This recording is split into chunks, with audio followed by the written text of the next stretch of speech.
அரசியல், தமிழ்நாட்டின் சட்டம் ஒழுங்கு, அக்கறை இல்லாத ஆட்சியாளர்கள், ஸ்டாலின் அரசை விளாசி தள்ளிய இயக்குனர் ப. ரஞ்சித், மானாமதுரையில் பட்டியல் சமூகத்தை சேர்ந்த ஆகாஷ் கடந்த 6/3/2026 அன்று காவல்துறையினரால் சித்திரவதைக்கு ஆளாக்கப்பட்டு கொல்லப்பட்டார். கொலை நடந்து 3 நாட்கள் ஆகியும் இப்போது வரை சம்பந்தப்பட்டவர்கள் மீது எந்த நடவடிக்கையும் எடுக்காமல் அலட்சியமாக இருக்கிறது அரசும் காவல்துறையும். 4 ஆண்டுகளில் 24 காவல் மரணங்கள் என்பது சாதாரணமாக கடந்து போகக்கூடிய ஒன்றல்ல என மதுரை உயர்நீதிமன்றம் கண்டித்திருக்கிறது. அதற்கு பின் 2 பேர் கொல்லப்பட்டிருக்கிறார்கள். தற்போது ஆகாஷ். மாநிலத்தின் சட்டம் ஒழுங்கு மோசமான நிலையில் இருக்கிறது. அதிலும் பட்டியல் சமூக மக்கள் சம்பந்தப்பட்ட விவகாரங்களில் அவை இன்னும் அலட்சியமாக கையாளப்படுகின்றன. காவல்துறைக்கும் ஆட்சியாளர்களுக்கும் பட்டியல் சமூக மக்கள் மீது எந்தவித அக்கறையும் இல்லை என்பதாகவே இதை புரிந்து கொள்ள வேண்டியிருக்கிறது. திருநெல்வேலி, சிவகங்கை, ராமநாதபுரம் உள்ளிட்ட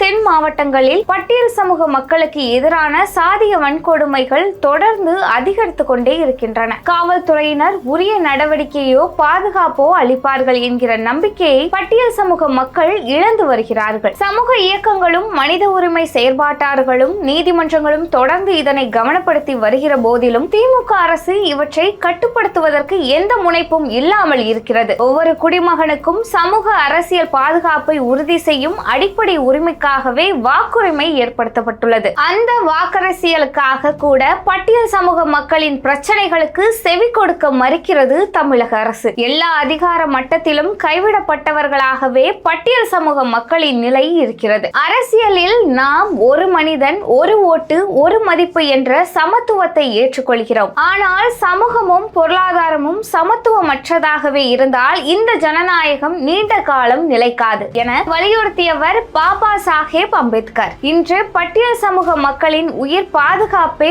உறுதி செய்யப்படாத நிலையில் இந்த எச்சரிக்கை இன்னும் தீவிரமான அரசியல் கேள்வியாக மாறியுள்ளது. ஆகாஷ் கொலை வழக்கில் உடனடி நடவடிக்கை எடுத்து நீதியை உறுதி செய்ய தமிழக அரசு பொறுப்பேற்க வேண்டும். எந்த மக்களின் பிரச்சனைகளை பேச பிரதிநிதித்துவப்பட்டார்களோ அந்த பிரச்சனையை பேசாத பட்டியல் சமூக பிரதிநிதிகள் கேள்விக்குள்ளாக்கப்பட வேண்டும். பட்டியல் சமூக மக்கள் தம் உரிமைகளை வென்றெடுக்க முன்னெப்போதையும் விட அநியமாக வேண்டிய தேவையும் இருக்கிறது. அதுவே இந்நிலையை மாற்றும் என்று திமுக ஸ்டாலின் அரசை கடுமையாக இயக்குனர் ப. ரஞ்சித் விமர்சித்து அறிக்கை வெளியிட்டுள்ளார்.